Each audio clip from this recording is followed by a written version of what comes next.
Pensando en Voz Alta, conversación espontánea en la que se analizan los temas de actualidad, abordados bajo la perspectiva de Alfredo Mena Lagos. Pensando en Voz Alta. Buenos días, bienvenidos a Pensando en Voz Alta. Hoy tengo el gran gusto de tener a un buen amigo que no necesita introducción porque creo que es de los mejores analistas económicos y políticos aquí en El Salvador. Así que le quiero dar la bienvenida a mi buen amigo Luis Membreño.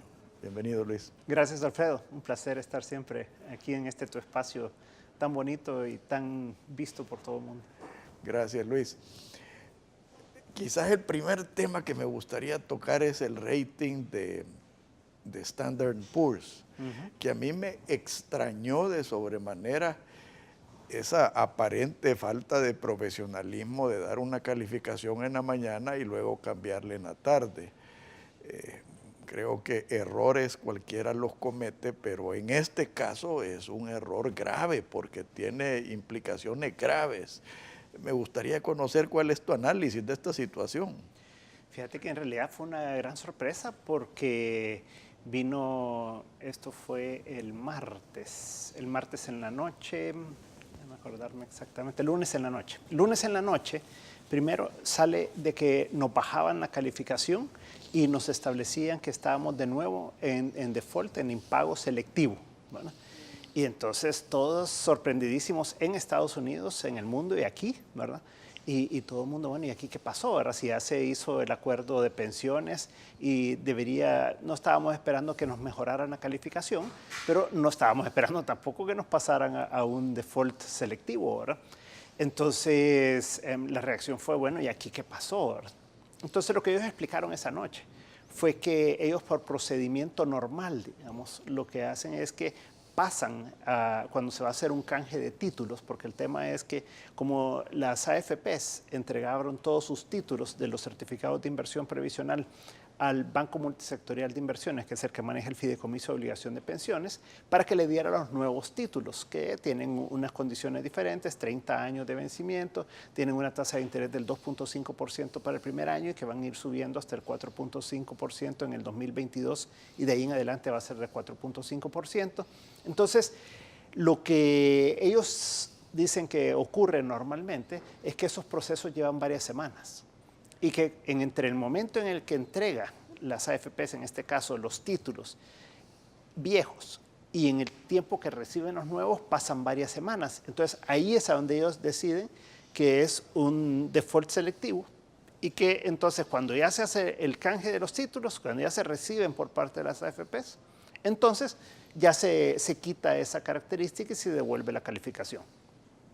Pero en este caso ellos se fueron mal, porque ese mismo día ya se había hecho el canje. Ese día ya había entregado a las AFPs sus títulos y ya habían recibido los nuevos.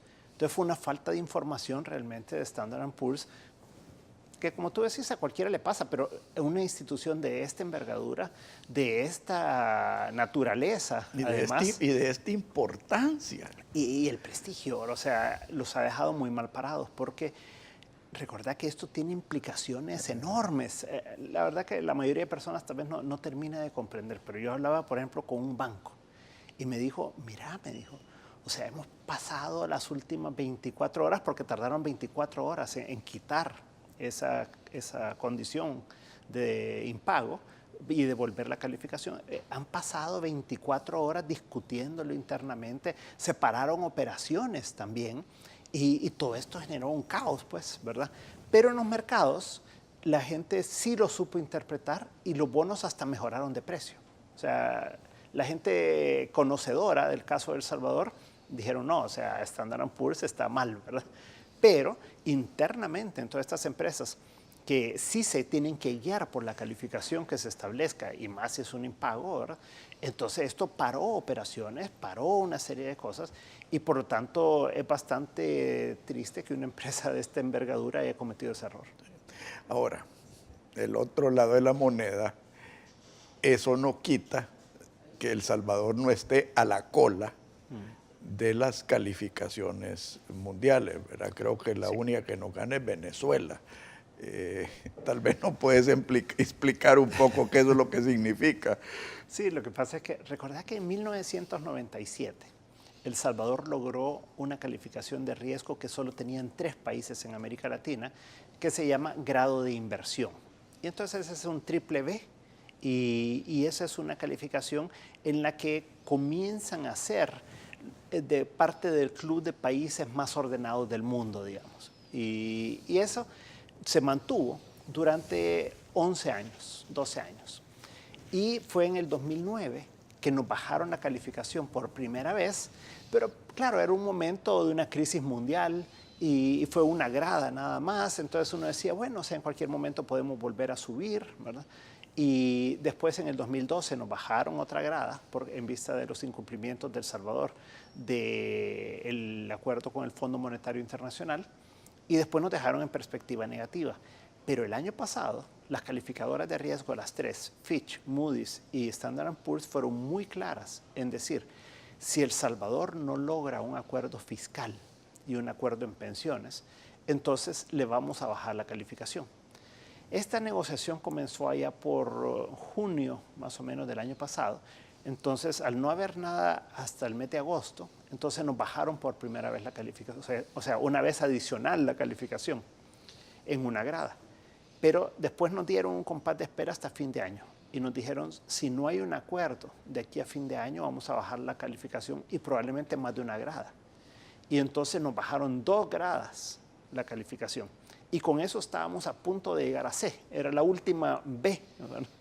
Que ya era B menos. Y entonces lo que nos dijeron es, bueno, si ustedes siguen este camino, pues van a terminar en una calificación inferior. Pero todos creímos que como que ahí iba a parar la cosa, como que se iba a lograr un acuerdo. También se había logrado en ese momento la ley de responsabilidad fiscal, entonces había un cierre, que nunca una se cierta cumplió, esperanza. por cierto. Que está muy cuestionado todo eso y que ahora en este año pues tenemos que verlo con el presupuesto de 2018 también, ¿verdad? Y ya vamos a hablar de eso. Sí. Pero en eso nos llegó, Alfredo, abril. Y en abril el gobierno no paga la deuda con las AFPs, ¿verdad? Con los trabajadores. Y entonces sí, nos llevan a triple C unos y otros a otra calificadora a doble C, que doble C es peor que triple C.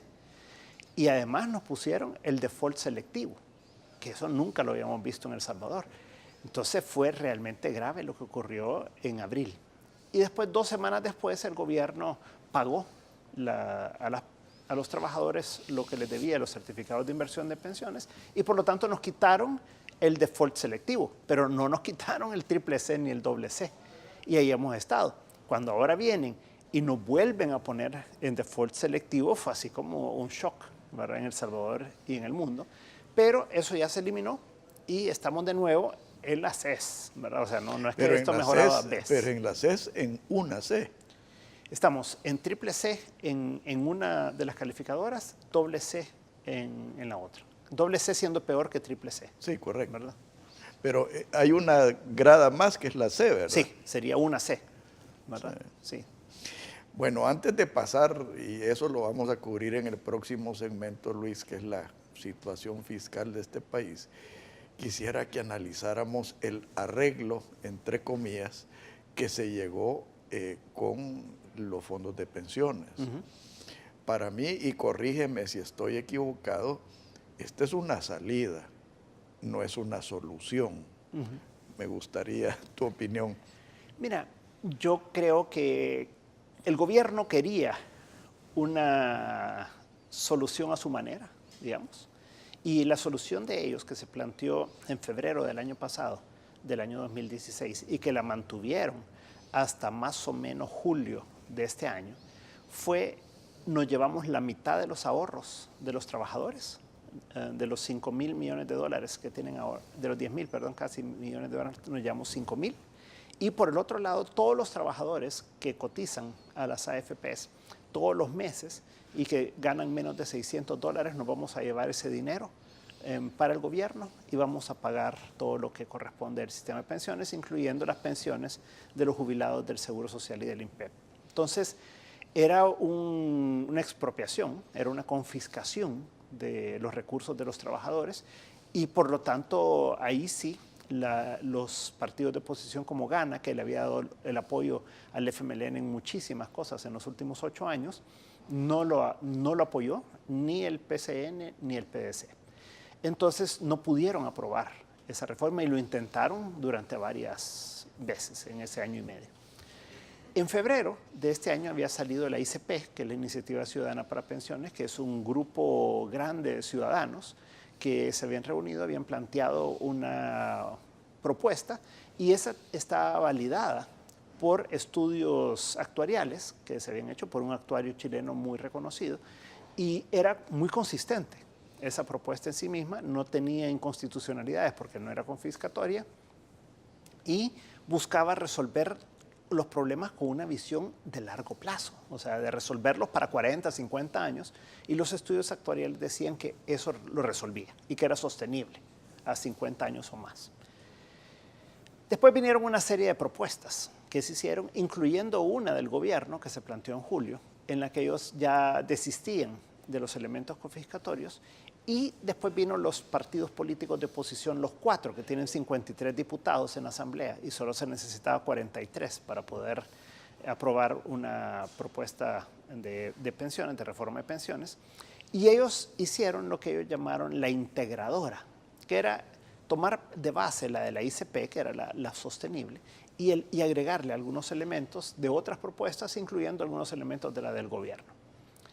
En base a eso, entonces, los partidos de oposición pudieron haber aprobado esa propuesta, tal cual la tenía.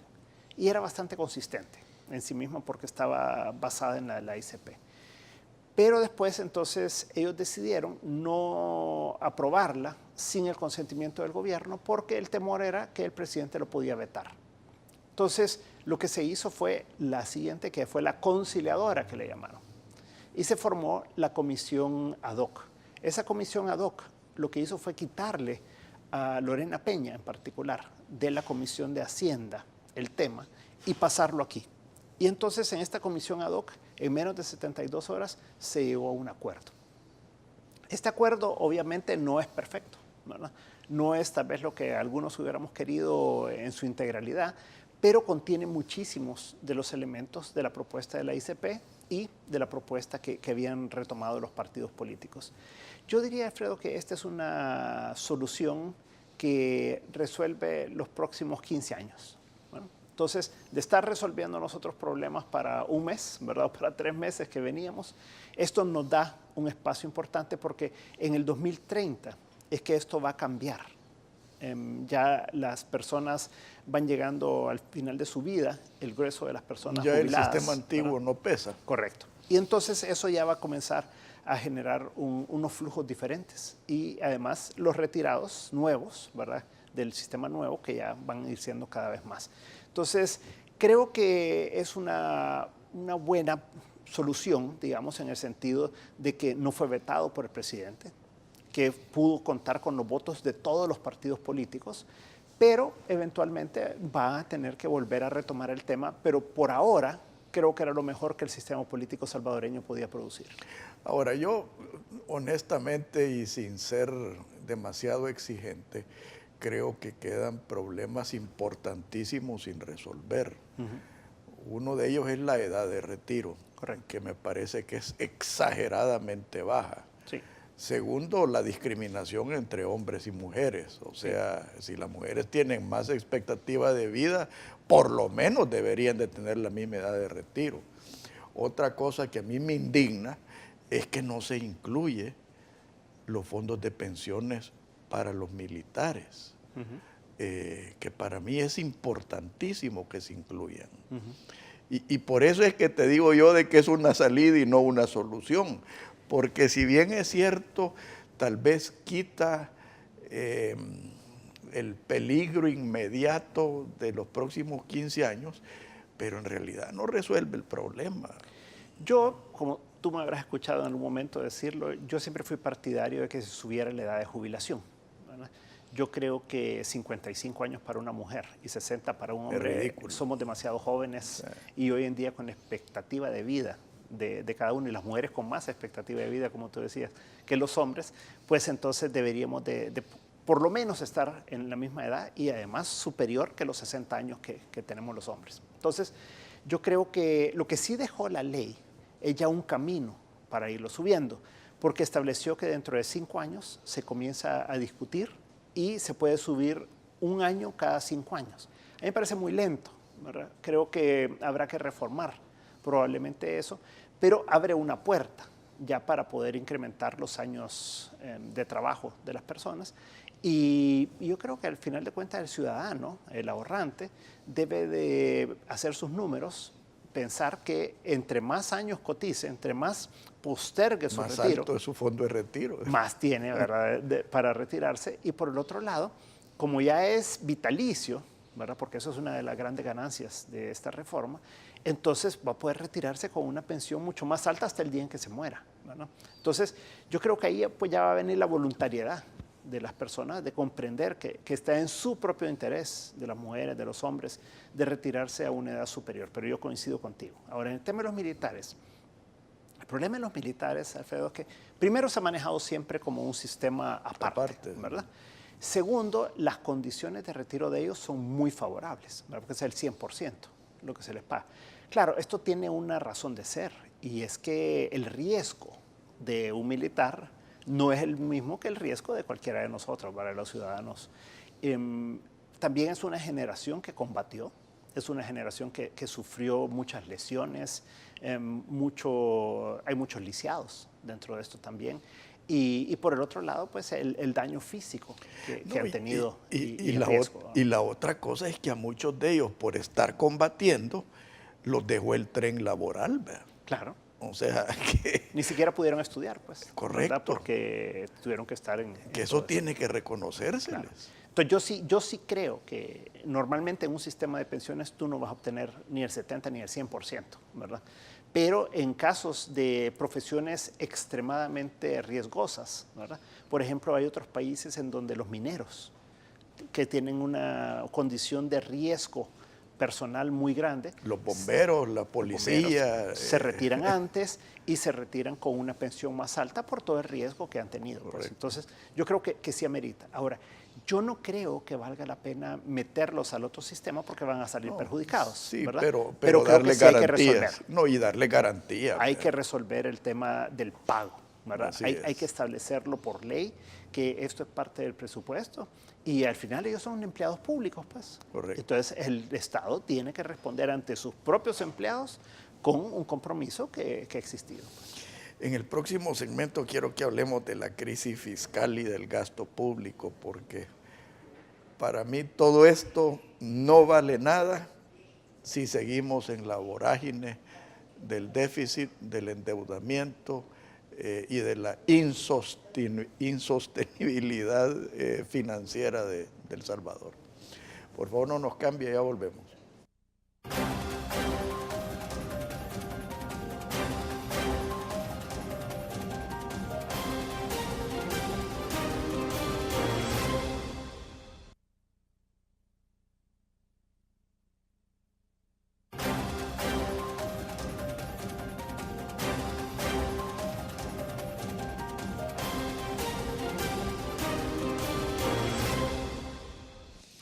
Luis, yo tengo años de estar hablando de la piñata que se ha desatado aquí en El Salvador, especialmente por la clase política.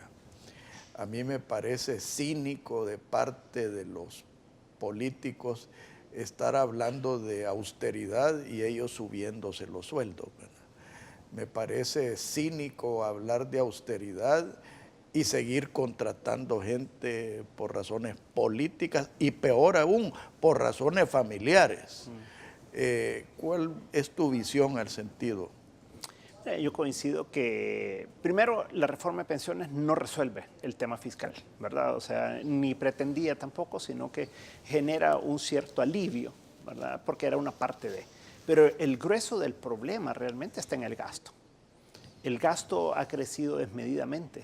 En los últimos 8 años ha crecido en 1.500 millones de dólares el gasto corriente. Y por lo tanto, y de eso ha crecido solo en salarios, por ejemplo, 600 millones de dólares entre el 2009 y el 2016. Entonces, ese incremento de gasto es el que nos tiene en la situación que estamos, porque la recaudación ha crecido significativamente, 1.500 millones de dólares en ese periodo, ¿verdad? Pero el gasto ha crecido a un ritmo similar a ese, entonces en lugar de estar reduciendo el déficit se mantiene, ¿verdad? Entonces, lo que aquí corresponde es un ajuste por el lado del gasto, porque todo este tiempo atrás lo que hemos estado teniendo es un ajuste por el lado de los ingresos. Aquí tenemos 22 impuestos, entre nuevos e incremento de impuestos. Entonces, ya el salvadoreño está muy cargado de cobros de impuestos por todo. Entonces, creo que aquí el tema es cómo se va a ajustar el gasto. Y ahí tiene que ser un ajuste que sea equitativo. Por un lado, se han venido reduciendo los subsidios, que tiene que hacerse, porque eran insostenibles. Pero por el otro lado también la clase política tiene que pagar su cuota, ¿verdad? Y, por ejemplo, para el próximo año, en lugar de estar viendo un presupuesto que se reduce, todavía se incrementa. No importa si se incrementa mucho o poco, se incrementa. Cuando en realidad lo que deberíamos de estar viendo es un presupuesto que en términos nominales, en número de dólares, debería de estarse reduciendo para el próximo año para mandar un mensaje como el que estamos diciendo que se debe de tener. Deberíamos de estar congelando plazas. No debería estar habiendo incrementos de salarios, ¿verdad? Deberíamos de estar viendo cómo se puede ir reduciendo el número de plazas en el Estado, haciendo una buena reestructuración del Estado, una modernización del Estado, en lo que tú trabajaste pues hace ya varios años. Y creo que ese nepotismo en el que se ha caído contratando parientes y todos los funcionarios ahora tienen 1, 2, 3, 5, 10 y a saber cuántos parientes, ¿verdad? Eso no debería existir, pues, o sea, no debería de tener un vicepresidente de la República, a su esposa trabajando ahí, a un hijo, el presidente de la República mismo, ahora no debería estar dando ese mal ejemplo con la nieta, con la nuera. A una nuera que dicen que ni siquiera español habla. Imagínate, o sea que ahí hay una cantidad de cosas que no deberían de estar ocurriendo, ¿verdad? Y después viene toda una serie de gastos superfluos que pasa por los vehículos nuevos, que pasa por los seguros médicos, pasa por los viáticos, por la publicidad, por tantos gastos que si se hacen recortes, todo eso al final de cuentas suma unos ahorros importantes. Entonces, yo creo que el tema de los ahorros ya la Sala de lo Constitucional lo ha planteado claramente, porque puso con nombre y apellido qué es lo que debería de reducirse y qué es lo que no debería de incrementarse.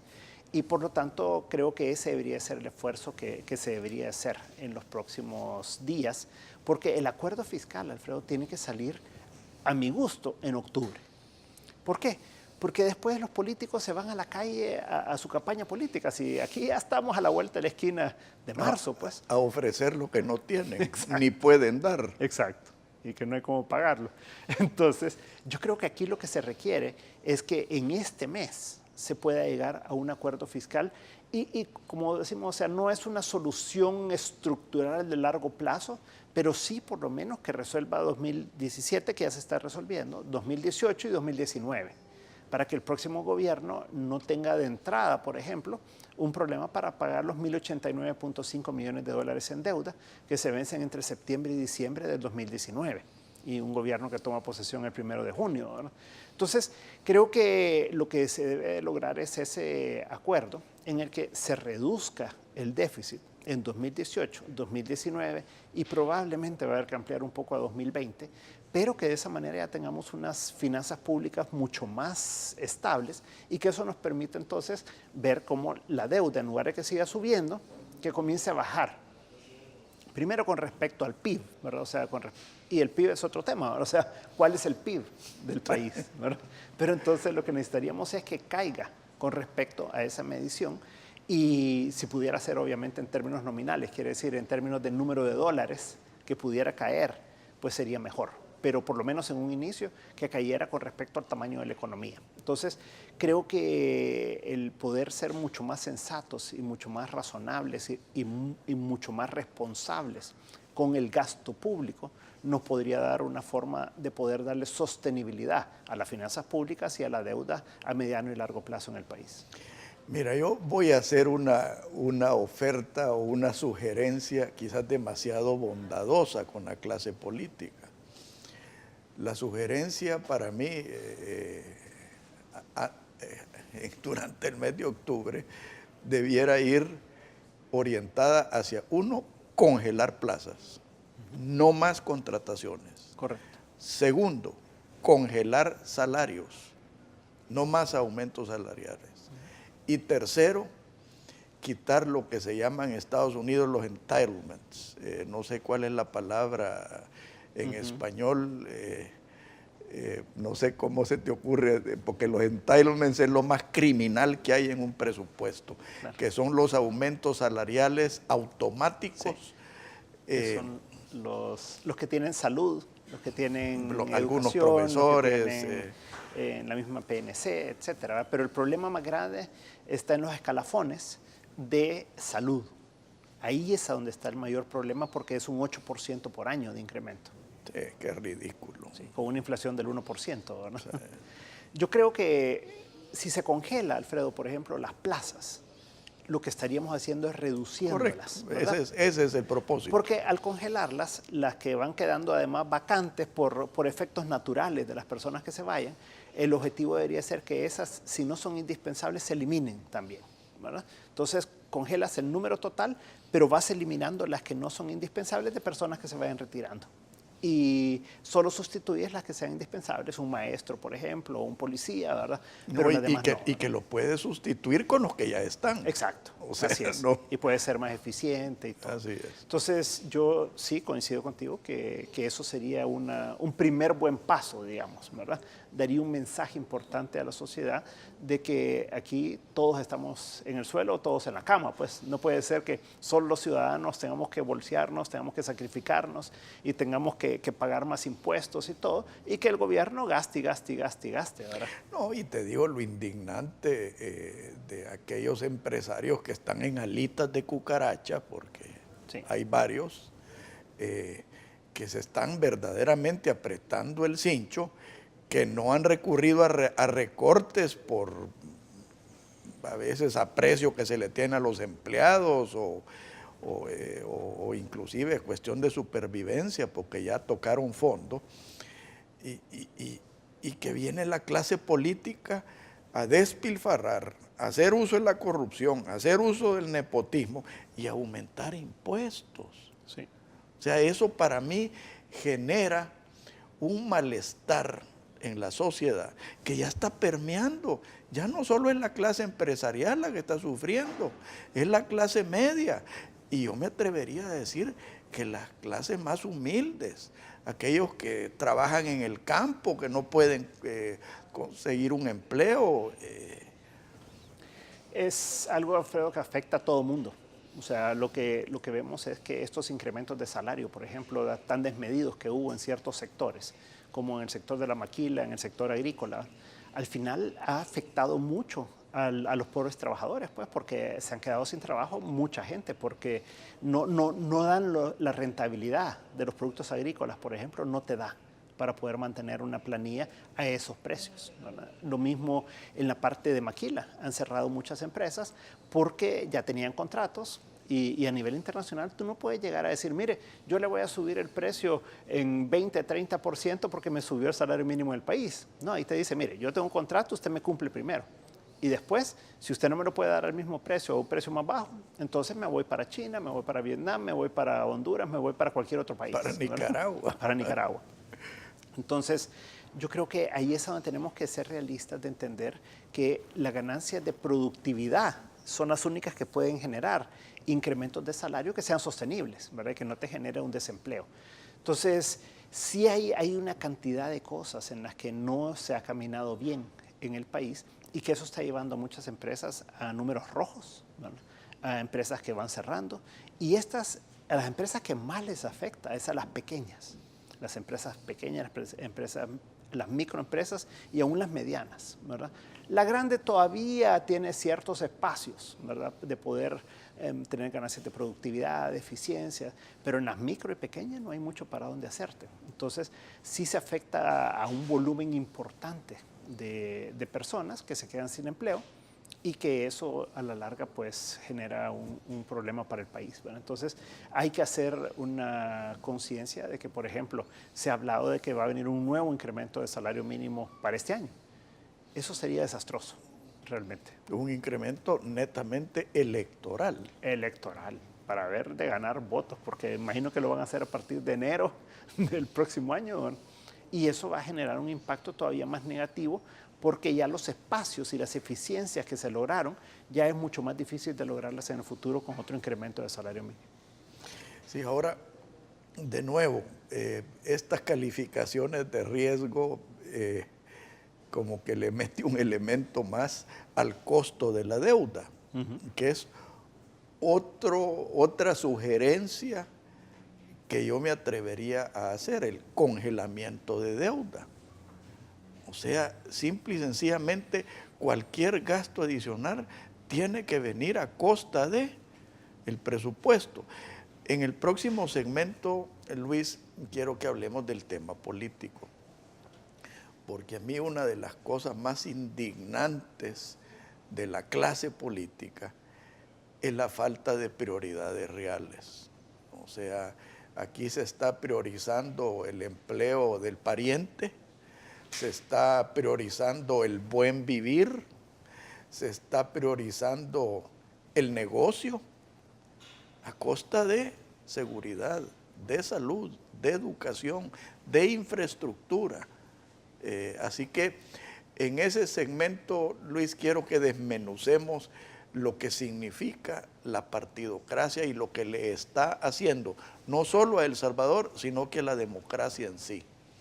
Por favor, no nos cambie, ya volvemos.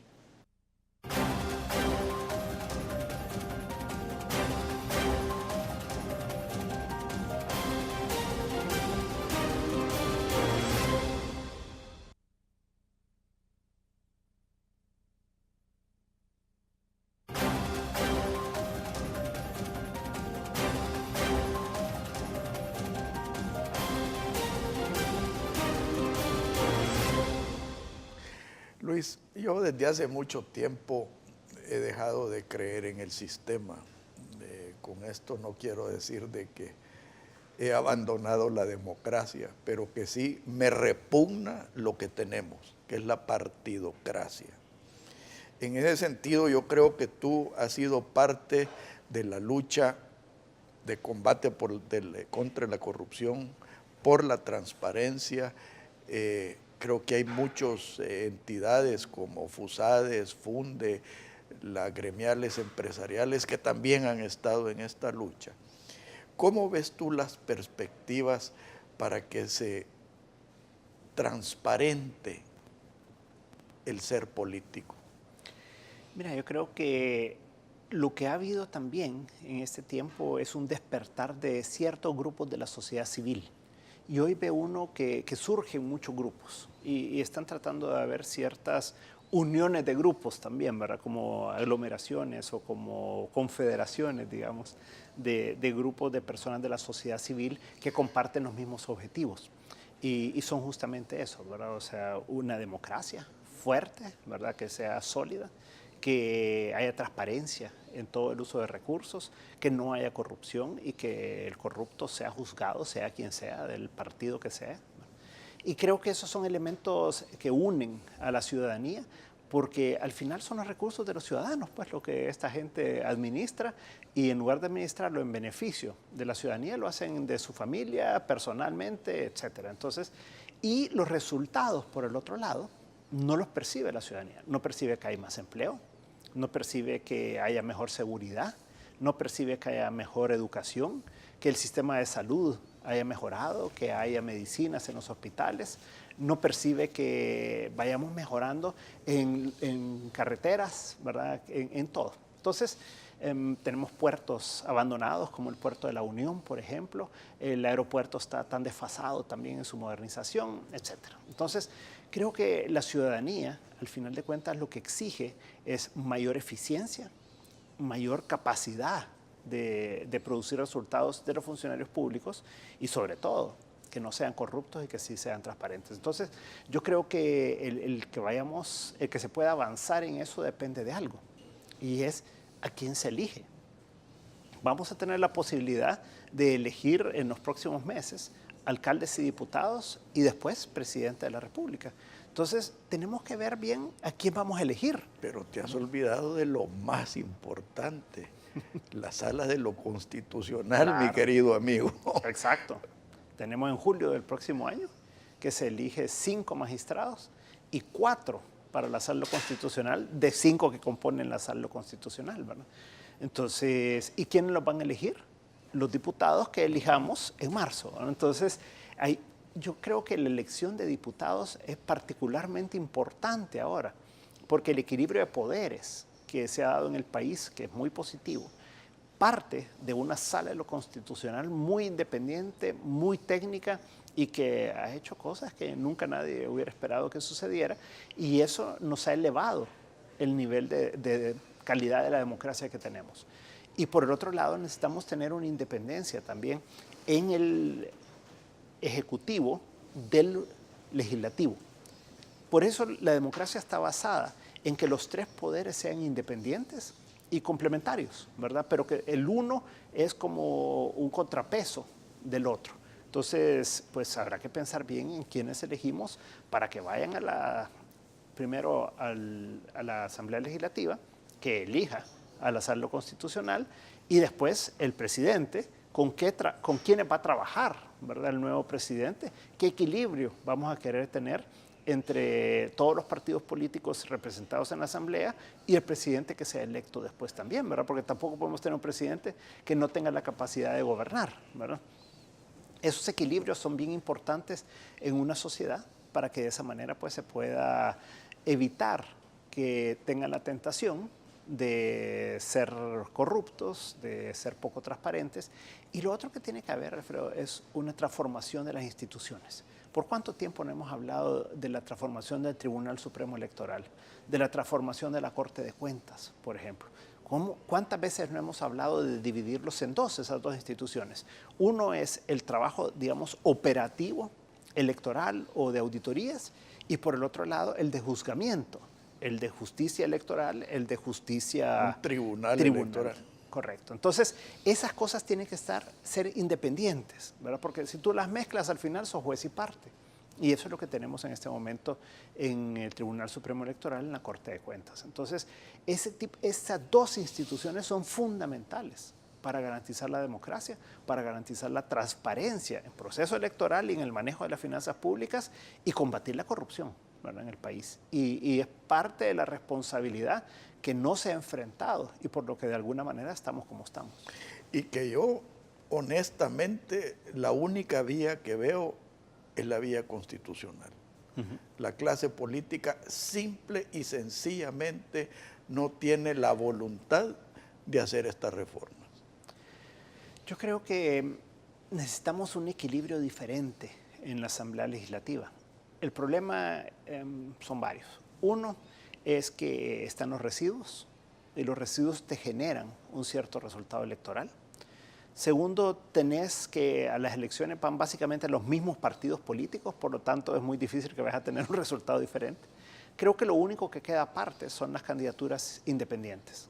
Ojalá. Y la distritación del voto. Que pudiera ser un paso posterior, ¿verdad? Correcto. Pero para esta elección del 18, la única diferencia que podría generarse son los es candidaturas independientes. Correcto. Ojalá que haya buenos candidatos y que la población entienda que no es desperdiciar su voto, porque con el voto cruzado puede votar por un candidato independiente y puede votar por el partido de su preferencia, algunos diputados también, ¿verdad? Entonces, creo que esa educación electoral va a ser bien importante para poder lograr ciertos movimientos, ciertos equilibrios diferentes en la Asamblea Legislativa. Ahora, eso del voto cruzado, aunque yo he sido amigo de eso, conlleva en sí una trampa, que es la dispersión del voto.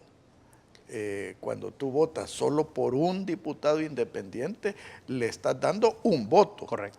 Pero cuando votas por el diputado independiente y además 3 o 4 diputados, lo que les estás dando es una quinta parte de tu voto. Entonces es una trampita que a mí, te digo, me ha hecho reconsiderar el efecto del voto cruzado.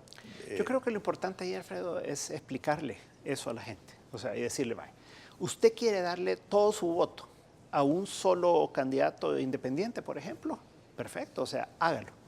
Pero hay gente que le tiene temor a darle todo el voto a un candidato independiente porque piensa que es desperdiciarlo y que quisiera darle siempre a su partido de su preferencia. Yo le tengo más miedo una al parte partido. de eso. Sí, claro. Pero hay gente que prefiere votar por su partido también, ¿verdad? Entonces, y no vota una fracción de su voto por el independiente porque dice, no, yo siempre quiero. Entonces, lo que debe saber la gente es que puede votar por los dos. Puede votar por algunos diputados de su preferencia y por un candidato independiente. Y eso va a tener equilibrios diferentes en la sociedad. Y al final de cuentas creo que esa forma pudiera ser como la gente se vaya familiarizando más, le vaya perdiendo el miedo a votar por candidatos independientes y que no se quede solamente con su partido tradicional, ¿verdad? Entremos al tema de las prioridades.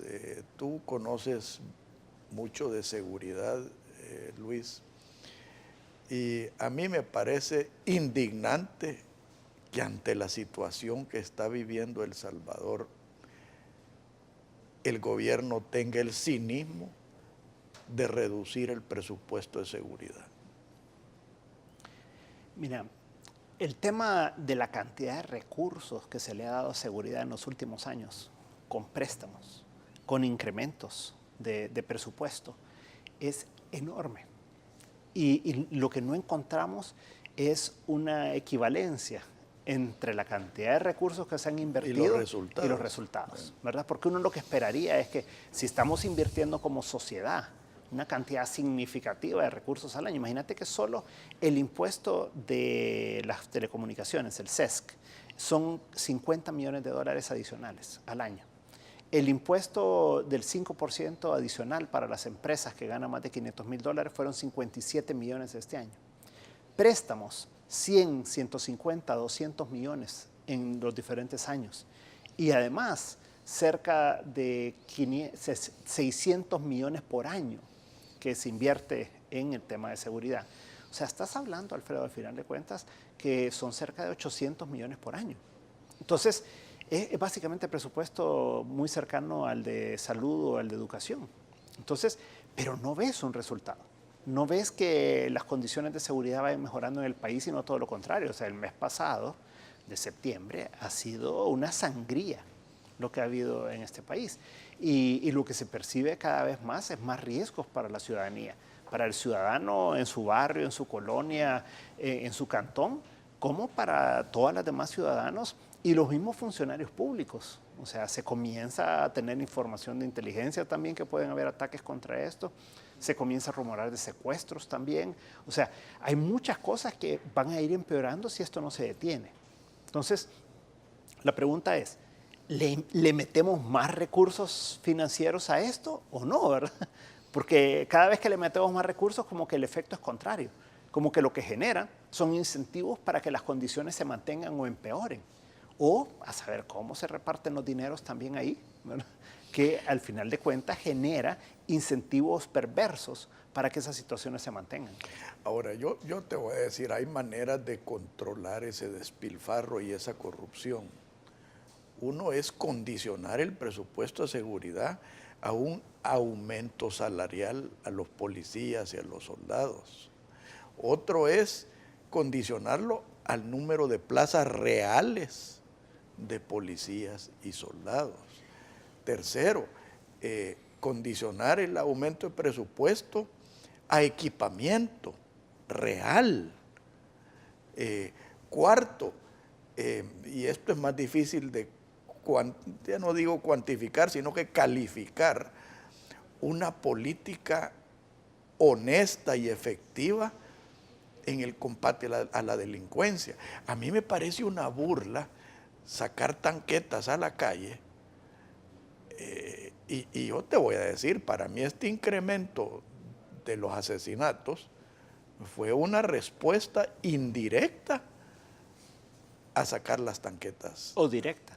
O directa, porque ahí les estás diciendo, miren, de nada les va a servir todo el show de las tanquetas y nosotros vamos a seguir haciendo lo que nos da la gana. Mira, es que esto es como que sacaras los A-37 a patrullar el espacio aéreo y creyendo que de esa manera vas a controlar a los delincuentes, a los mareros, etcétera. O sea, eso no va a ocurrir. O sea, yo soy partidario de hacer inversiones focalizadas. Exacto, de eso estoy hablando. Y tienen que ser en varios elementos. Uno es inteligencia. Correcto. O sea, a ti no te sirve nada sacar una .50 encima de una tanqueta, o que ande la gente con M60s, o que ande con lanzagranadas o con bazucas. Eso no va a cambiar el equilibrio en la calle, ni en las colonias, ni en los barrios. Entonces, ¿qué es lo que lo va a cambiar? Es la información. Y es el capturar realmente a los responsables, a los líderes. ¿Cuándo se debilitó a las FARC en Colombia? Cuando el objetivo fue con miras súper telescópicas a los líderes, ¿verdad? Y los mataron y los eliminaron. Y eso fue lo que al final de cuentas de alguna manera llevó a esta negociación final de la paz. Entonces, ¿qué te voy a decir? Yo no estoy de acuerdo con ese resultado, pero tu análisis es el correcto. Pero tenemos que enfocarnos, Alfredo, en información y llegar a las cabezas, ¿verdad? Y por el otro lado, es que tú no necesitas 30,000 hombres. Tú lo que necesitas son 500 o menos hombres para, por un lado, tener un área de investigaciones bien equipada, con toda la tecnología que se te puede ocurrir, de telecomunicaciones, de drones, de fuentes, etcétera, que te pueda proveer la información. Por el otro lado, unos equipos de reacción que puedan hacer las capturas, que puedan hacer los trabajos. De reacción inmediata. Inmediata, y con lo mejor del equipo, como son los Navy SEALs o este tipo de unidades, claro, en este caso policiales, ¿verdad? Pero como SWAT, ¿vale? Para hacerlo más comparable. Y entonces esas unidades que puedan actuar y complementar el trabajo de inteligencia, ¿verdad? Entonces yo creo que aquí no se trata de que vayamos a comprar aviones, ni helicópteros, ni más tanquetas, sino que se trata de que en realidad tengamos la información, tengamos la gente honrada también, bien evaluada dentro de la policía, dentro de las áreas de investigación, y por el otro lado la fiscalía. La fiscalía es fundamental. Es la que da la dirección de la investigación, es quien emite las órdenes de captura. Entonces tú tienes que tener una fiscalía muy profesional, muy técnica, bien equipada, bien pagada y con unidades pequeñas también, o sea, ciertas unidades especializadas en ese tipo de cosas. Así fue como se combatió los secuestros hace algunos años y se lograron buenos resultados. Ahora, yo en cuanto a los helicópteros, sí tengo una diferente apreciación. Yo creo que los helicópteros son valiosos, especialmente en las áreas rurales, porque yo sí creo en las operaciones de yunque y martillo.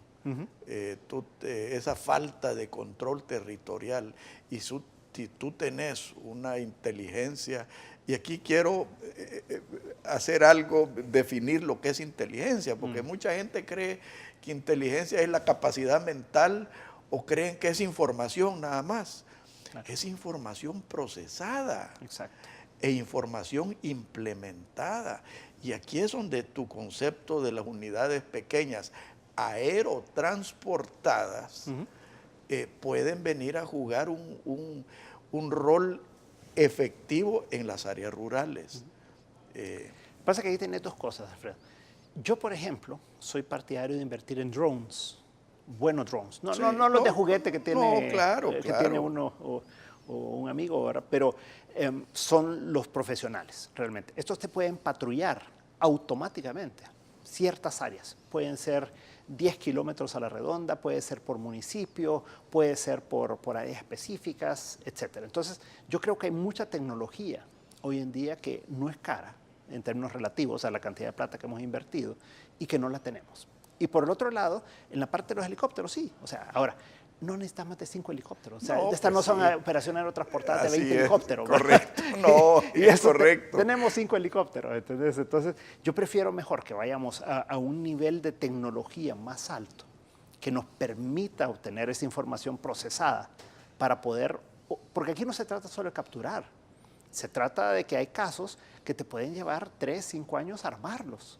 Porque lo que necesitas al final de cuentas no es capturar y que la persona salga libre, sino que aquí es en un sistema con estado de derecho en el que tú puedas probar realmente que esa persona ha cometido esos delitos de los cuales lo estás acusando y que se quede ahí preso por N años porque se probó adecuadamente. Y eso es mucho trabajo para poder tener toda la información bien recopilada y judicializada. Porque una cosa es tener información, pero otra cosa es tenerla suficientemente documentada para que un juez y un jurado puedan llegar a una condena. Entonces, creo que ese tipo de cosas son las que nos falta en el país y es en lo que tenemos que concentrarnos más que en shows de tanquetas o de armas. No, eso no produce resultados. O desfiles con la cara pintarrajeada. Eso te digo, a mí, yo soy gran amigo de la Fuerza Armada, claro. Y ese show a mí me parece ofensivo. Y es que la Fuerza Armada está hecho para otra cosa, o sea, es para la soberanía nacional, o sea, es ante una amenaza externa, ¿verdad? No es para que tú la estés empleando en las colonias de San Salvador o en los monumentos haciendo un show, pues, o sea, sino que es en realidad para protegernos ante un problema con otros países, otro tipo de amenazas, pues, no contra la delincuencia común que afecta al salvadoreño de todos los días. No, y ahí es donde viene mi otra sugerencia, a la Guardia Civil, ¿verdad? Que la Guardia Civil debiera ser la unidad que alberga las unidades especiales, ¿verdad? Yo siempre he sido partidario, Alfredo, de una cosa, y aquí nadie me oye en esto, y lo he dicho por muchas veces y lo voy a decir una vez más, y es que los monopolios son malos. Y tú me vas a entender este concepto. Compartimos. Entonces, así como creemos que los monopolios en las empresas son malos, también en el Estado. El haber creado una sola Policía Nacional Civil, que es la que tiene todas las divisiones adscritas bajo una sola cabeza. Y encima de eso, la politizamos. Sí. Ahí está el problema. Porque entonces tú no tenés quién cuida al otro, o sea, quién vigila al otro. En Chile, por ejemplo, para dar un ejemplo, los carabineros. Tener los carabineros y tener la policía de investigaciones. Entonces, claro, cuando un carabinero se sale de control, digamos, o hace cosas que no debe, tenés aquí quien está investigando. Y cuando la gente de investigaciones no hace bien su trabajo, tenés aquí a los carabineros también porque viven en una competencia de quién hace mejor su trabajo. Entonces, aquí lo que necesitamos es una unidad pequeña, tampoco es de ir a crear otra policía de 30,000, sí, pero sí especializada, como estábamos hablando, pudieran ser 1,000 hombres. 500 en investigación, 500 en reacción, etcétera.